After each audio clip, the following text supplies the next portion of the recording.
Welcome to the Mystical Motherhood podcast. My guest today, Isabel, is an advanced yogi, mother, and wife living in the LA area. And she is here to teach us about her path, how she found Kundalini Yoga, and how you can implement it in your life, and how it can actually drastically change your consciousness and your family and yourself in such simple way and so quickly. And we talk about the process of alchemy and how when you go onto the spiritual path, you actually become an alchemist, which it means you make concrete material realm changes that you can see actually manifest before your eyes. And that's what true alchemy is about. And so if you're during this, having a hard time during this period of COVID and you're looking for something to do, a way to change yourself, a way to make concrete changes in your life that you can see the tangible results, Kundalini meditation and yoga can help you do that. And that's why I love it so much. And that's why I teach it to all of my clients and even my patients at the IVF clinic.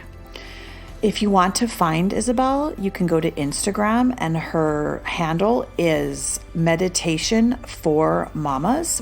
If you want to reach out to me, go to mysticalmotherhood.com. Both of my books, Mystical Motherhood and Fertile, are available. They're also available on Amazon. If you research Pritam Atma, you can find my books. If you would like a session with me or need any guidance on how to start a practice, please write in to mysticalmotherhood@gmail.com. And if you enjoyed this podcast, I encourage you to leave a message, to put a star rating. It only takes a second. Do it right now. And it helps it to get out to a lot of different women. I appreciate you being here, and I hope you learn a lot. Enjoy.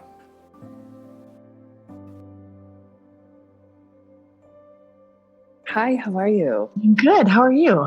I'm good. You look so beautiful. I love your house. Look at that. It's so cool. Where do you live in LA? I live in a city called Tarzana, which is in the Valley. Oh, cool. I know where it is. I used to live there. Oh, okay. Yeah. Did you used to live here before you moved to New York? It was before I was ever into Kundalini, and I always would walk into Golden Bridge. Like, I lived right by it, and I would walk in all the time. And I'd be like, I don't know why I keep walking in here. And I just wasn't there. Yeah. And then I don't know if it was like me, like I was obsessed with walking into the store. And I went to one class and I was like, it's so weird. I can't do this. And then I got pregnant with India, and my whole life. Something opened up. Yeah. Oh, it was just like, I just started chanting and I got obsessed. And then like the story with India, I don't know, I'll just tell you, but yeah, I started chanting when I was pregnant with her. And I didn't know what I was chanting, and I just kept hearing, find Kundalini, find Kundalini. So then I was asking everyone in San Francisco, do you know where I can find Kundalini? Do you know, like, where's a teacher? And nobody knew anything about it. It wasn't there yet. And I found one teacher that taught it named Leah Garber, and she still teaches. And I went to her class every week. And then she told me to do Jai Dave's classes. So I didn't know who Jai Dave was. And he did one online little thing, and I hadn't ever heard of it. It was back how many years ago? And how old's your daughter? She's now almost 5. So it's about 6 years ago. Before, like, it was, I kind of feel like it's about to hit, and it was a little bit harder to find even in San Francisco. And then I started to do like the chants that Jai Dev did. And I did the one he said the long Ekankars. And I was like, oh, I'll do that one. And then I found out later that the long Ekankar is what you're supposed to do while you're pregnant. And I chose that. And then I told my husband at the time I wanted to become a teacher. And he's like, no way, we can't afford it. We could afford it, but like, you're getting your master's. Like, this is crazy. When is it going to stop? Like, you never end. You know how we never end. Like, we got to do the next thing and the next thing and the next thing. And I was like, I have to become a teacher though. So I was walking with a friend who's also pregnant, and we got tapped by a car. A guy was looking the wrong way, and I was super pregnant, and he tipped my stroller over. I was fine because I was just like, I kind of brushed things off, and I am a labor and delivery nurse, so I knew I was fine. But I went to the hospital, got checked. It was fine. Knew the doctor. Went to, for some reason, I had to go report it to the police station. And they said, you need to tell the insurance. And so the insurance sent me a check, and it was for the exact amount to become a Kundalini yoga teacher. And so I went home, I handed my husband the check, and I said, I told you I'd become a teacher. And then It's so amazing. it was so amazing. And then since then, I know it's her lineage. Yeah. Yeah. What about you? How did you start doing That's so it? incredible. Much like you, I first heard about it while I was reading. I was really into just self-psychology. And I come from a long line of scholars, and my mom's a psychologist, and my dad is a master of jiu-jitsu, and just an amazing, like, wise, sage man. And I've always been interested in how the mind works and all of that. So an aunt of mine gave me a book, a Wayne Dyer book, called You'll See It When You Believe It. And through that, I found he talks about, his yoga practice in his books. And even though he didn't do Kundalini, it sparked something in me that I was like, I wonder what other types of yoga there are. I had tried a couple things, and I just was looking at a paper, like just a list. Like the internet was super new at the time. And I went and I did like a little research with our dial-up. And there was like a long list of different types. And I went right to Kundalini Yoga, and it said the yoga of awareness. And something happened where I read the yoga of awareness.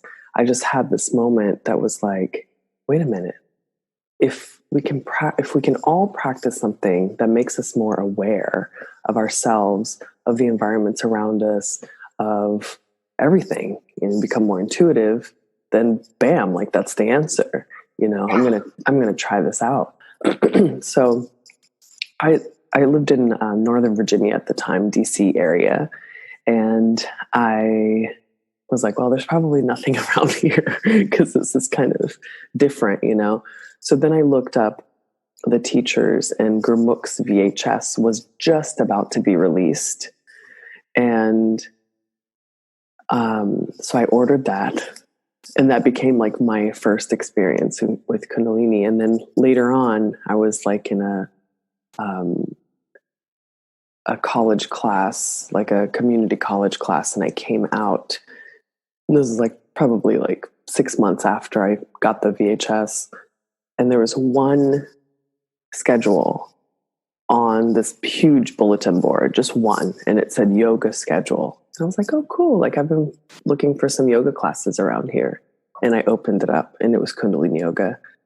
And I drove by that studio probably, I think I went there like 3 times, and I never went inside, which is not my personality at all. I mean, you were trying to go to a class and then you didn't go in? Yeah. Oh God, I've done the same thing. So it's funny? so hard. It's like what the entrance fee that was always talked about, it's like, I mean, you may listen, whoever's listening to this podcast right now, you may have heard of the name, never heard of this. And we're dropping the first bomb in your consciousness that this exists. It may take you 3 years to get there, and it may take you never, but it may take you a couple of lifetimes, but it's like, you have to hear the name. And so I don't know, like for me, when I heard Guru Jagat's name, I didn't know who she was. I didn't know anything. And I did this healing. I said, I did this healing with someone who, I liked Satnam Rasayan. Ooh. And I was studying Satnam Rasayan, which is a healing method that Yogi Bhajan left. Mm-hmm. He left a lot of different things. And so before I got into Kundalini, it was into Satnam Rasayan. And I hadn't tried Kundalini yet. And then after I got into Kundalini, I did a healing with one of his main healers. Mm-hmm. I can't even remember her name, but I said, I want to go to my highest destiny. I just started praying for that. And then I heard this woman's name, and I saw on her website, she had this expensive healing to take you to your highest destiny. Ooh, you're cutting out a little bit. Oh, okay. Can you hear me? Okay. Now I can hear you. Yes. Okay. So I missed that last part. So she was, I wanted to like break through. I felt like I was stuck as a mother in a house. I was like in Marin County. I had everything you think you'd want, like beautiful home, car, working out every day. And I was like, I'm going nuts. I'm going freaking nuts. I'm not doing what I came here to do. I'm not delivering what I came here to deliver. Take me to the next level. Mm-hmm. And all the pain, and I hadn't even processed my pain. I thought I had, but from 2012 up until for 6-7 years, I was processing just the basic stuff. And then the really heavy stuff came later to really clear for 2020, which is happening now. Yeah. But this healing she did this healing. She happened to be in town in San Francisco the night I called her. I said, hey, I need this healing. She's usually in LA or all over the world. And she goes, I'm here, come over. So within 3 hours, I went to her house, did this healing. Within 3 days after that, I heard the name Guru Jagat. And my body clicked. I didn't know who she was. Never seen Rama TV, never seen her talk ever. And I signed up for Immense Grace within an hour. And then I haven't stopped. That's so amazing. Beautiful. Isn't that amazing? That's so beautiful. Well, you're so in tune, Well, you just have to follow the intuition of. That's right. Like I've learned to follow my heart. Have you? 100%. And not my mind. There's no logic to the things I do anymore. 100%. And they don't make any sense sometimes on a logical scale. I just do what my heart says, and it may not be, it's like my soul guides now. Right. Yeah. Yeah. And the experience of, me going to that first Kundalini class, I knew that everything was going to change. I think on a subconscious level, I knew everything was going to change. I was going to find this thing, and it was going to, and mind you, I was probably like 19 years old. I'm 42 now. And so it's a long time ago. Yeah. And the practice has dictated my life. I mean, my reality today is very much because of my practice. So how do you use it? So, like, for example, when I ask, how do you use it? I use it to create something new. So I use it like if I want to create money, I'll do something to create it. And then I like it because I get to see the result of it. So that may be my ego, but it provides for me some sort of satisfaction. And then it works. A more conscious relationship. And I believe that's happening. Yes. Which I'll ask you at the end about it. I have a question. Yeah. Like just one thing at a time, like a move or a book or even what my platform and different things. And I like to use the meditations to manifest as the God force comes through me to create something in my life. And then I get to see the result of it. Yes. And so for me, it's really tangible. Yeah. And it's not it's very esoteric, but it's also credibly tangible. And second thing I want to ask you about is the masters start to come to you and they almost live through you, and they come to me in dreams. They guide me. They direct you. Once you commit to the lineage in some way, or even dip into the lineage, you start to get guided. And it's funny because I've been trying to get one of my girlfriends to do this for a year. And now since 2020, she's now for something switched in her and she's available, right? Within one weekend of doing Immense Grace, Yogi Bhajan came to her in a dream. And I thought, oh my gosh, how fast are they moving? Maybe she was supposed to do that, but are you seeing that more often with people, how fast the lineage is coming in and helping people? Or what is 100%. Yeah. I think the more you're tapped in and you're doing your practice, and look, sometimes it's Yogi Bhajan, sometimes it's Guru Jagat, and sometimes it's, sometimes it's ancestors, sometimes it's,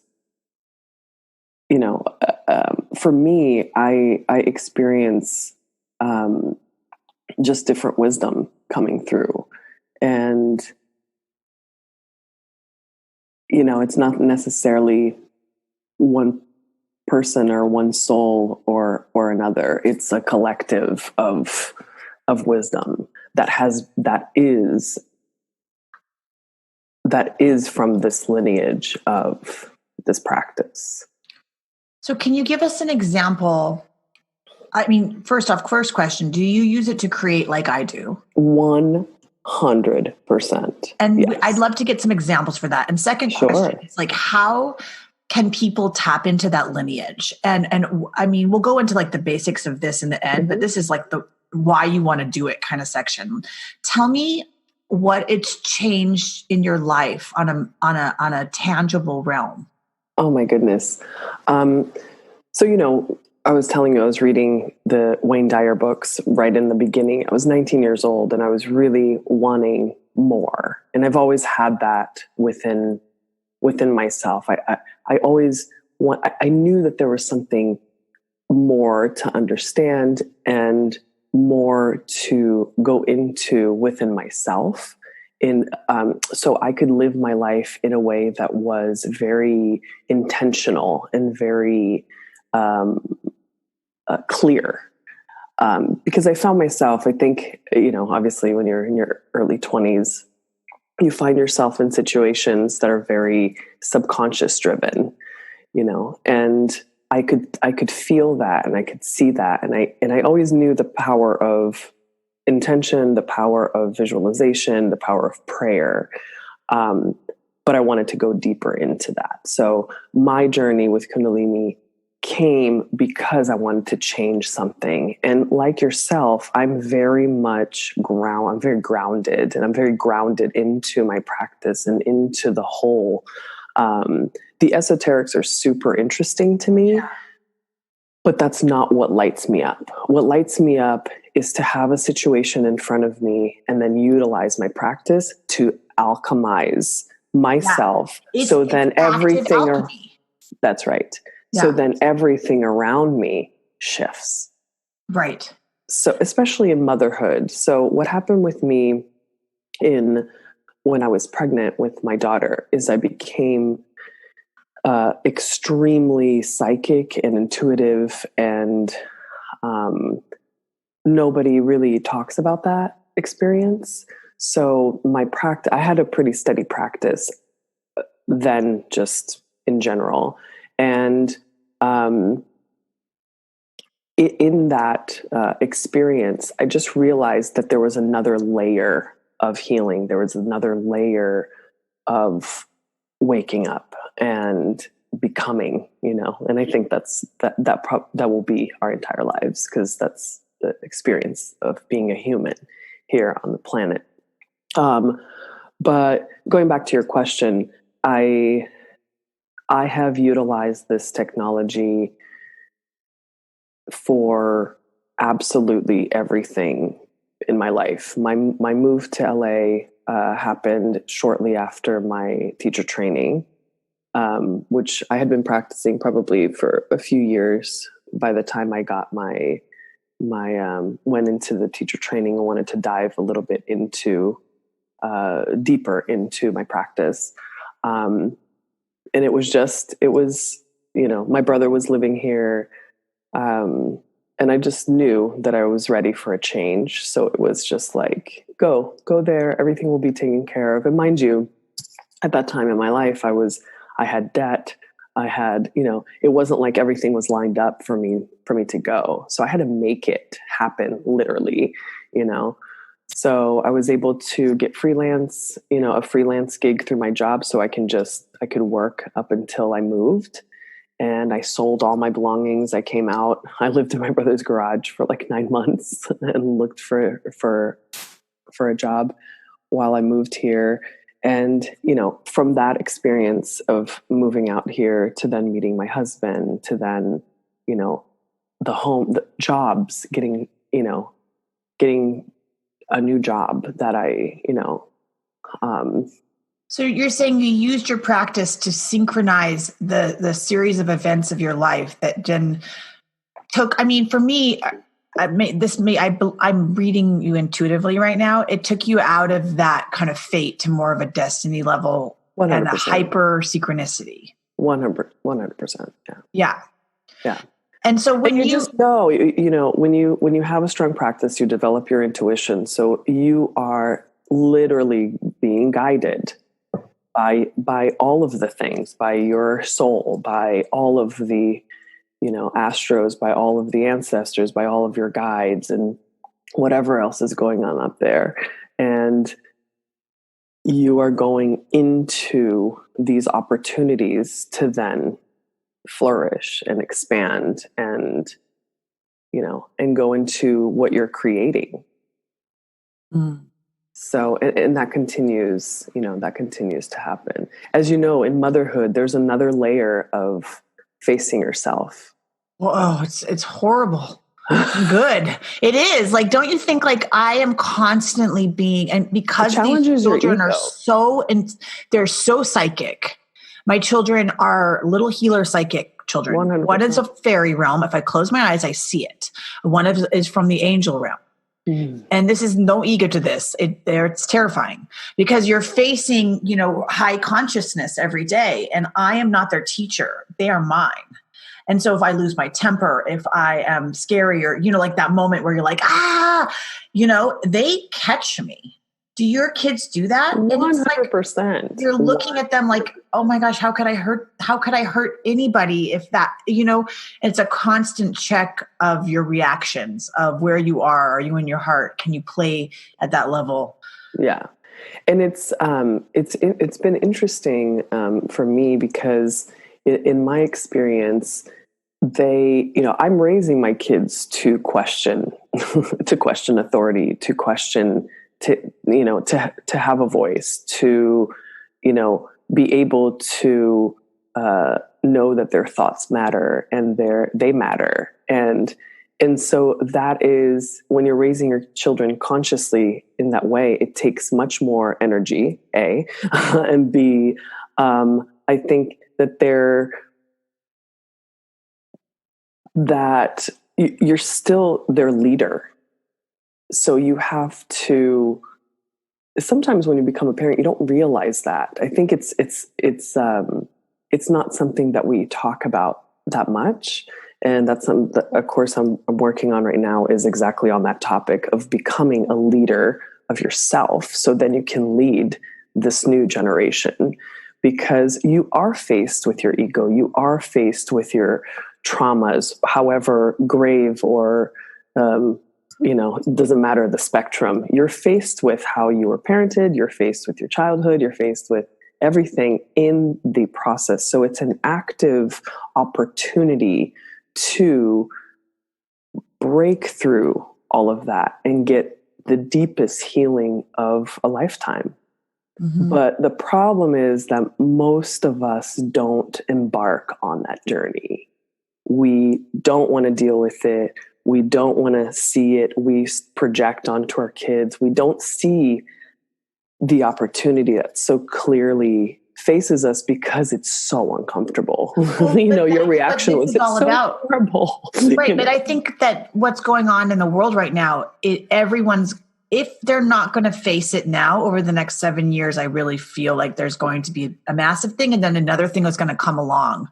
And that's what alchemy is. Like, this is the stage of darkness of the first stage. I've talked about this before in other podcasts.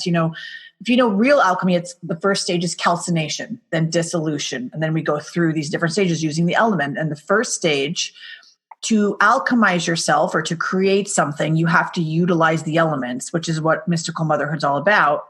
And also about healing all this trauma.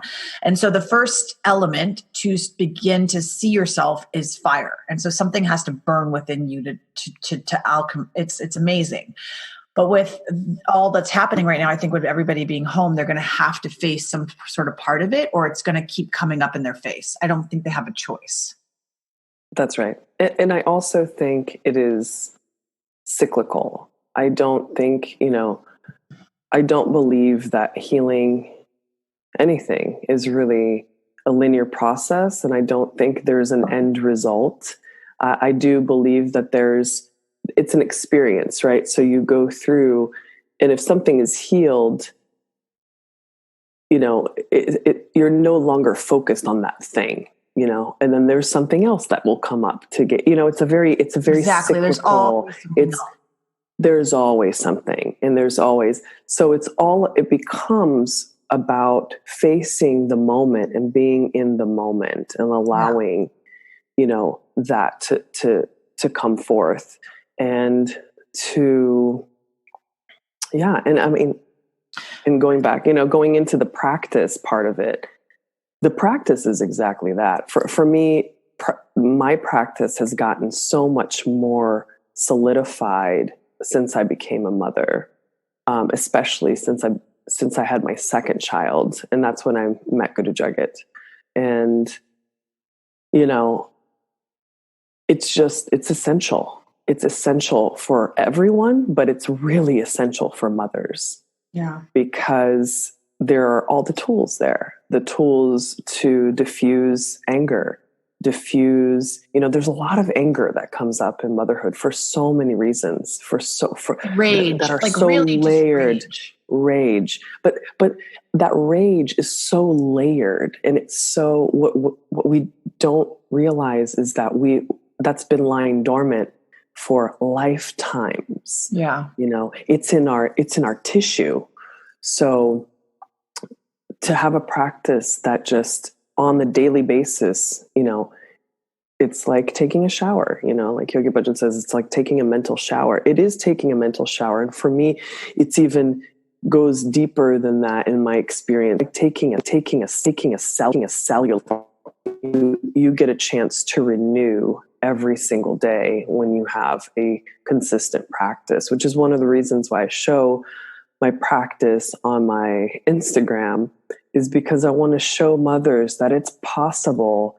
You don't have to ask permission from your environment or your children or your husband to have a practice. You decide, you have the practice, you go and you show up every day, and every single day things will start organizing themselves around you so you can be you and you can have your thing.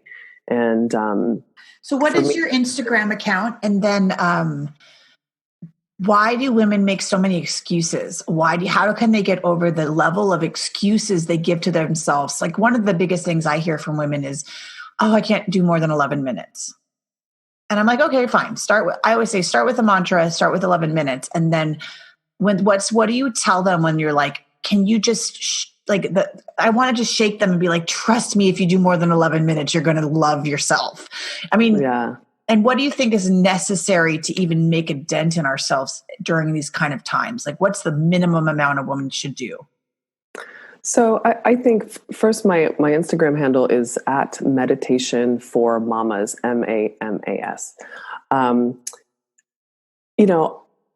a big believer that because this technology is so powerful, I'm a big believer that you should start where you are.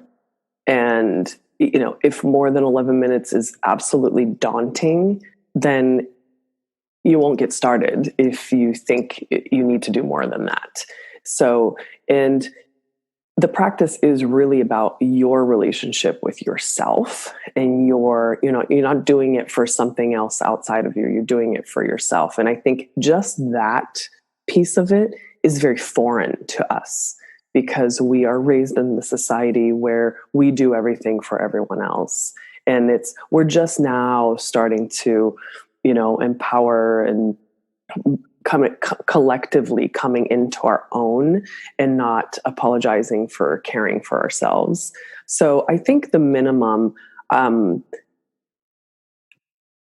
minutes is great. I mean, if you have 30 minutes to go into it, and you have a physical practice for 15 minutes and a meditation practice for 11 minutes, 15 minutes, I think that's an awesome place to be.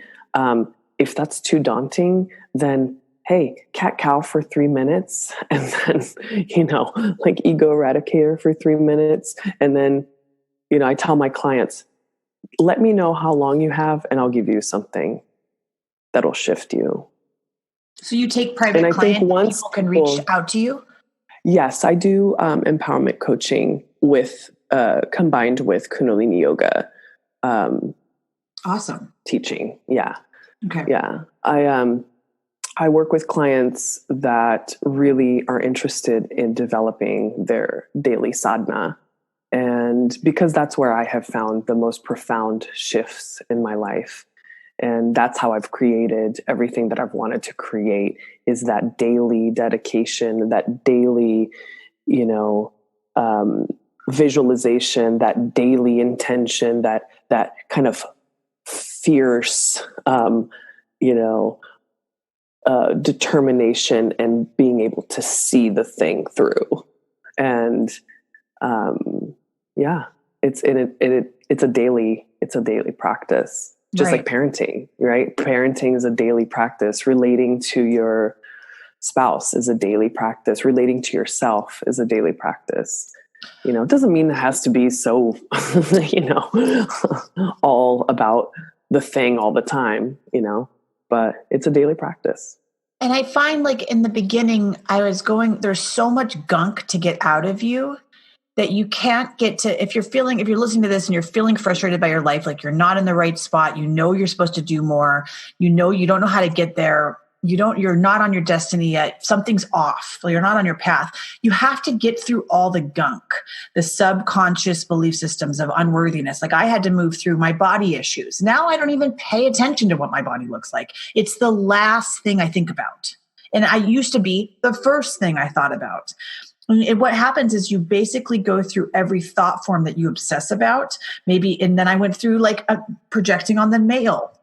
Then I went, not liking my life. Then I went to obsessive about overachieving. And it was almost like one subconscious thought form would come up that I couldn't see it when I was in it because it was too heavy. But as I began to break those thought forms, then my creativity could come through. And now my only thought form is, how can you use me to serve more? How can you use me to serve more? How can help me to awaken humanity? Put me where I'm supposed to be. Who can I help? Who can I help? What do you want me to do today? And Beautiful. All those things, those different, like what kind of things, can you give examples of ways that you've concretely changed? Oh my gosh. Like give a few, like for me, like those, I always talk about, like I was trying to create a new type of male in my life.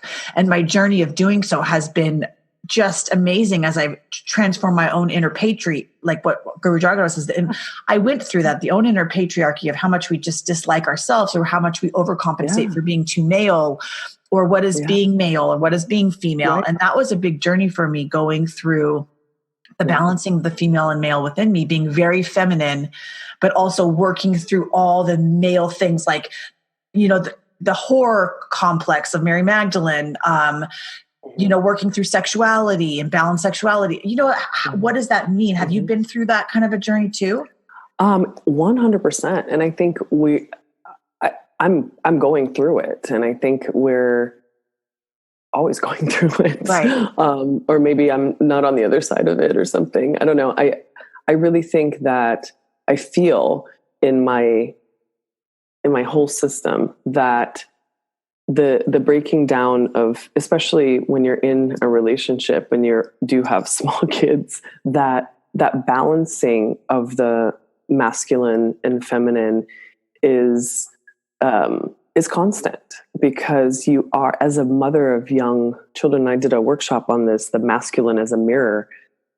We have a lot of masculine energy that comes when we have small children, because we're like the mama bear, we're kind of in our limbic system. Everything is set up so we can protect and take care and feed and clothe and bathe and, care for our young. So that masculine energy rises a lot. And I think that's one of the main reasons why there's a lot of discord in marriages and relationships when you have small children, is because where there was maybe more of a balance before, now there's an imbalance in the way that the two people relate because of that, because of the interplay of those energies. But the way that, sorry, I'm enjoying our conversation so much, I'm forgetting the question. So the question was, how have I tangibly shifted in my life with this practice? I mean, in all the ways, like when you mentioned the body image, I mean, that's such a popular one for all of us. But it's almost gone now. Like I forget that other women have it. That's how gone it is. And I mean, I used to have an eating disorder, massive eating disorder for 10 years that ruled my life because of amount of abuse and different things. Whatever, who cares? Doesn't matter. Mm-hmm. But I mean, I didn't think that would ever go away. I didn't think, past, drug or alcohol use would just disappear. And I remember a teacher, Gurmukh's husband, Gershabad, just said, don't try to make the stuff go away. Right. Just watch it drop. It drops. And you don't have to it's not like we're going in and saying, I mean, you can have a purpose. Like when I want to create finances or a job or whatever, there is a purpose. But some of the stuff, like, I couldn't have a vodka now if you put it in front of me. I still drink wine occasionally, but it's just, that used to be a thing I would go to. That was a stress relief, you know? And it was like, I couldn't even do it now. I would be like, Meg, wouldn't even go into my system. And isn't that true? Like 100%. And I dealt with that too. I used to love, going out for drinks and drinking beer and wine and whatever else. And I haven't drank in many years now. And, the addiction meditation has definitely helped. Oh yeah. With dropping that. And it's true. It just drops. You just change where your focus was so much, and maybe whatever the obsession is, whether it's drinking or overeating or being obsessed with how your body looks or how you look or whatever it is, whatever that constant thought form is that keeps replaying and replaying and replaying with this practice, especially the addiction meditation, that's been, a tried and true for me. And I think everyone should do it, and all mothers 100% should do it. Because there's, sometimes we're addicted to, to pointing out things or being, of speaking up in some way. Don't do that, or blah, blah, blah. Like sometimes there's an addiction that's even, we don't even simpler. Sometimes you don't even know. Yeah. As you go through them, you see how much, and I thought addiction meditation is the simplest meditation. It's on my website for free at www.mysticalmotherhood.com. When you sign up, you'll get it for free. It's also in my Mystical Motherhood book, and you can Google it, and you just Google addiction meditation Kundalini, and you'll get it there too. So it's super simple. It was the hardest one for me to start all over the years, but it's done the most change. And I had so many addictions. I actually started with 11 minutes for 6 months. And then beautiful. Now I just do, I don't know. Now it's like upkeep. Now it's like 2-3 minutes a day. And I see a difference when I don't do it. I'm like, oh, I'm following a thought pattern that's not healthy for me right now. And I am getting obsessed over something that I normally wouldn't. What's going on that's different within me. Like it's the insecurities, the female insecurities for me, how do you handle this with your husband? So for me, I'm not married anymore to the same husband, but my spirit, we weren't supposed to be nothing to it, but my spiritual practice went one way, and I went more really into the spiritual realm, and he went really into the material realm. That's how I experienced it. And then there was just no crossing over, though the two realms very much helped each other grow. There was no coming together of what those were, spiritual and material, which I think now go hand in hand, the understanding of them. But for you, like, how did you manage? I mean, you met your husband while you were already doing the practice. Does he practice with you? Does it matter? What does he do? How does he accept it? What do you do in your household? He's 100% supportive.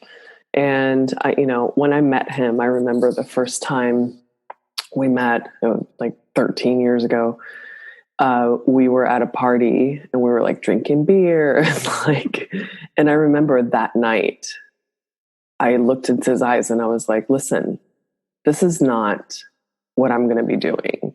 Just so you know, like I'm drinking now, having fun, but there's going to be one day where I'm not going to drink anymore and I'm not going to do any of these things. And I just told him like I have, I think at that point I was very, I had a practice, but I was also like living my life and just doing my thing, and I think that's really the best way to, you integrate the practice and you just live your life and then things change. And I've always had a very sensible approach, because you got to live your life, you got to do your thing. And you, as you become more aware, you observe, you observe with your eyes, with all your senses, but you also begin to observe with your intuitive mind and your third eye. And you start feeling into, okay, this is right for me. Okay, this is not right for me. And in our relationship, even though he doesn't practice, he has his own, he mountain bikes and he does his, his own thing. And the biggest learning for me in relationship has been to just listen and just be, we don't have to be doing the same things. And something Guru Jagat says a lot is when you are the hub of the household, when you are the woman, the creator, the creatrix, when you practice, everyone receives the benefit of the practice. And I have found that to be 100% true.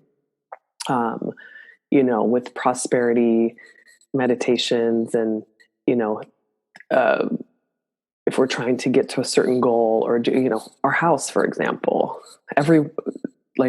when we lived in Santa Monica in this little apartment, and when we were ready to buy a house, we had just gotten married, and, he was like, oh, we can't put a down payment, very grounded, very material, in the world, right? In the material world, looking at the things in front of them, we don't have a down payment, and back in the day, back in those times, people were saying you have to have 20% down, and, oh, we don't have that, and all of these things. And I said, how do you know that we have to have 20% down? How do you know that? We haven't even looked. We haven't asked anybody the questions. We haven't gone down that road. So for me, in doing anything, it's always about an opening.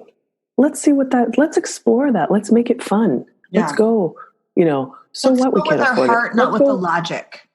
That's right. And I feel like a lot of men do that, where they're always worried, the logic, and it's like, and that's okay, that's okay. Cause we're not that way. So when we inspire them to just play, I think play is one of those really alchemizing, spiritual teachings, when we, in that scenario, I said, let's go talk to someone. Let's go find out more about buying a house, because we don't know anything about it. So we did, and one thing led to another. We found more information, and then this, and then that, and then we bought our first house. And a couple months before, we didn't even think it was possible. So, and then fast forward to selling that house and buying our other house after we had 2 kids. It was the same thing. Well, I don't know, we made some equity in this house. That's good, but I don't know if we can, afford another house that's better. And then I just said, we will. What do we want? What's the end result? Let's not get caught up in the process of how it's going to happen. Let's focus on the end result. Let's really visualize. That's really, he makes fun of me because I make a lot of lists, but that's my process. When I write down, ideas open and things start coming through.